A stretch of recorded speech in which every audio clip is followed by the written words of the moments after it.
One fateful day, a call shattered my world. My husband had been in an accident.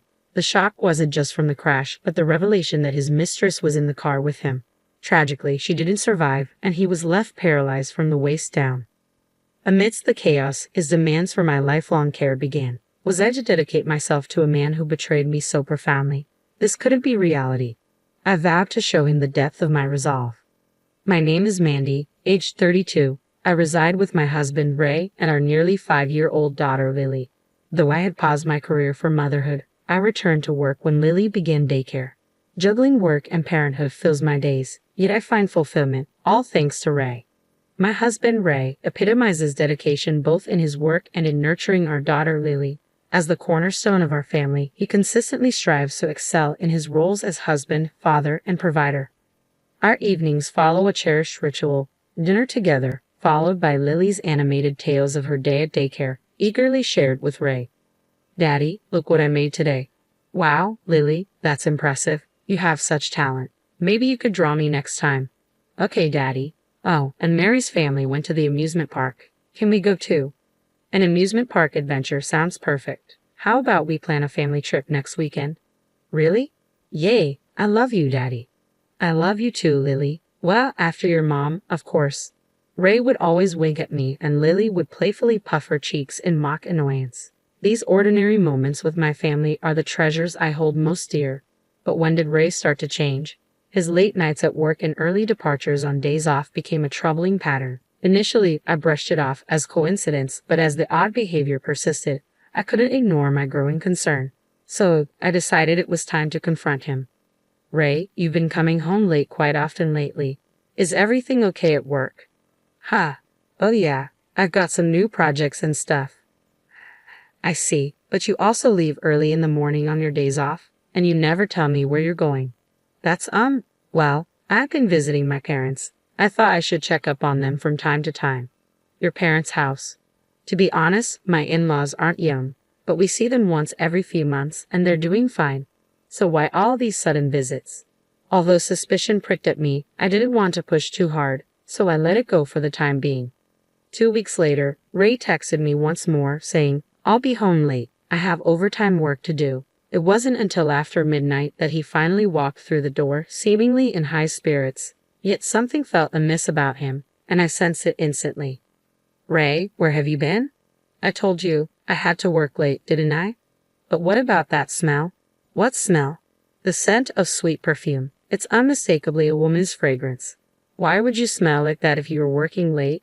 "That's—" My husband's eyes darted about, betraying his obvious unease. As I persisted, he hastily interjected. Actually, there was a client entertainment event today." "A client event?" I scrutinized his response, prompting a vigorous nod from my husband. "You see, one of the VIPs at the client's place is a woman. You'd expect some perfume to rub off if we were drinking together, right? Then why lie to me in the first place? There was no need to fabricate overtime.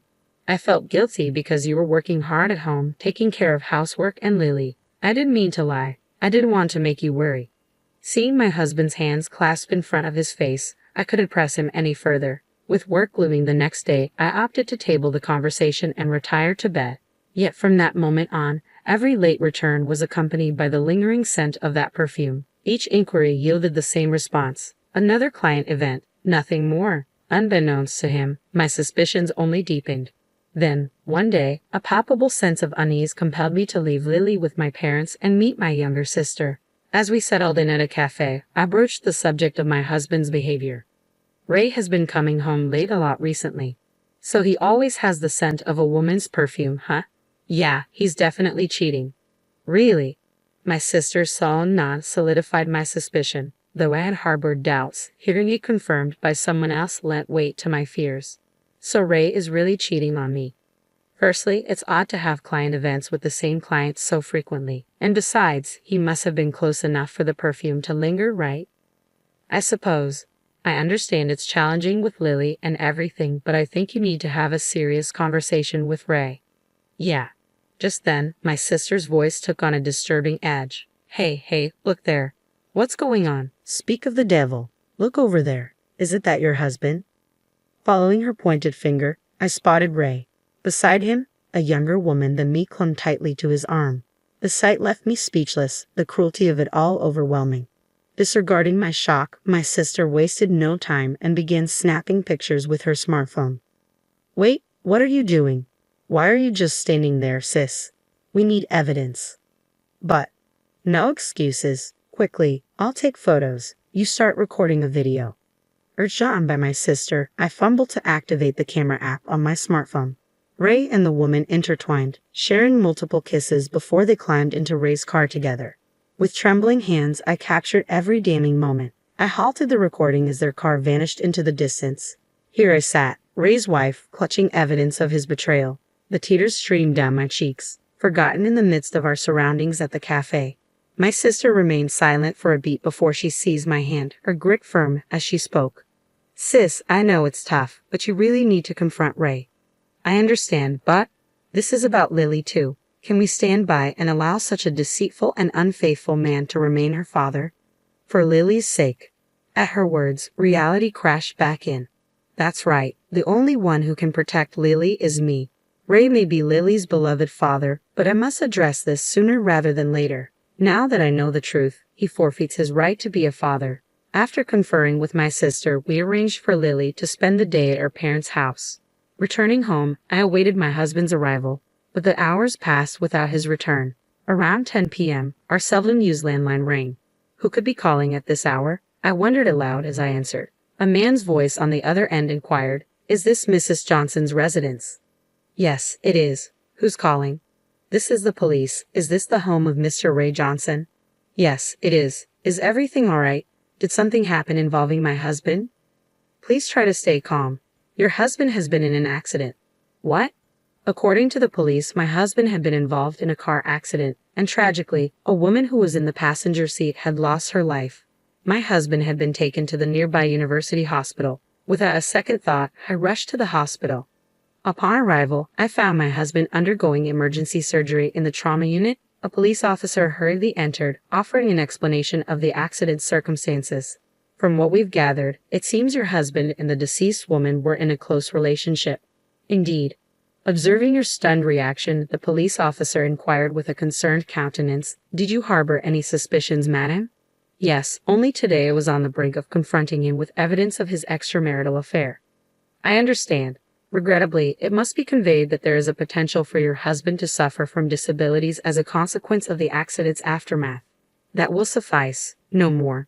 Subsequent discussions with law enforcement unveiled that the woman involved in the accident, my husband's paramour, was also wedded. The mistress's spouse, who had hastened to the scene, appeared deeply bewildered, his countenance portraying a mixture of emotions, particularly given that only Ray had survived. Several days later, my husband, having completed his surgical procedure, finally regained consciousness following the accident. Upon receiving this update, I, accompanied by my parents, sister, and daughter, made way to the hospital premises. I entrusted Lily to my sister's care, leaving only my parents and me to enter the hospital room. Upon arrival, we found my in-laws already present. As we were briefed, it appeared that my husband had been left with paralysis on one side of his body as a result of the accident. I'm sorry. It seems I've caused you all a great deal of concern, my husband began, visibly remorseful. Before I could respond, my in-laws hurried to his bedside. Why apologize? The fact that you're still with us is what matters most. It's a blessing to be alive, my father-in-law reassured him. Absolutely, Ray. You're a good man, and that's why you're here today, my mother-in-law chimed in. Mom, Dad, thank you. I'm just grateful to be alive, my husband expressed, his voice filled with gratitude. My husband and in-laws seemed to be brushing aside the affair as if it never happened. My worry morphed into anger, and I finally found my voice. Sorry to interrupt your celebration, but Ray, will you divorce me? What? I have these divorce papers. Can you please sign them? Divorce? Where is this coming from all of a sudden? All of a sudden, you had an accident with your mistress. What are you even saying? No, you've misunderstood. The woman in the car with me was just a business associate, not a mistress. My husband's desperate attempts to lie only fueled my frustration. Did he truly believe he could keep it hidden from me? Are you going to pretend now? I know you cheated, Ray. No, I swear I didn't cheat. You were with your mistress at a cafe on the day of the accident, weren't you? I saw you both leave together. No, it's not. Don't try to make excuses. I momentarily forgot our surroundings in the hospital room and raised my voice. You even sacrificed time with Lily to be with your mistress. What were you thinking? My mother-in-law interrupted me with a disapproving frown. Oh, Mandy, why are you so upset? If Ray cheated, it's probably because you did something wrong. Mother-in-law, what are you saying? Ray just woke up, didn't he? And you heard it from the doctor, didn't you? Ray has ended up with hemiplegia due to the aftermath. What does that have to do with our divorce? He needs dedicated care now. Instead of talking about divorce, you should be focusing on learning how to care for him immediately. That's right, my husband echoed his mother. You'll be taking care of me from now on as my wife. That's when it hit me. Any lingering sympathy I harbored for my husband vanished in an instant. Initially, I felt genuine pity for him after the accident, despite his infidelity. But now, I couldn't care less. There was not a shred of remorse in either of them for what they'd put me through. All they cared about was themselves. Suppressing my fury, I turned to my mother-in-law. Are you serious? Who in their right mind would want to take care of a cheating fool? A fool? Mandy, how dare you insult my Ray? Well, it's the truth, isn't it? He cheated and caused the accident. Isn't everything your son's fault? But even if the accident was his fault, cheating doesn't excuse his actions. So, if I made a mistake, does that give him the right to cheat? I've been juggling work, childcare, and household duties to support our family. You blame me and still defend your cheating son. Well, my unusually assertive tone caused my mother-in-law's voice to gradually soften. Unable to remain silent, my husband interjected angrily. How dare you speak to my mom like that? Perhaps thinking his status as a patient gave him an edge, my husband shot me a defiant glare. I stepped closer, my gaze piercing, and he muttered, "What the?" in a startled tone. Enough with the act. Who do you think is to blame for the predicament we're in? Well, you see, we're in this mess because you shattered our family with your affair, right?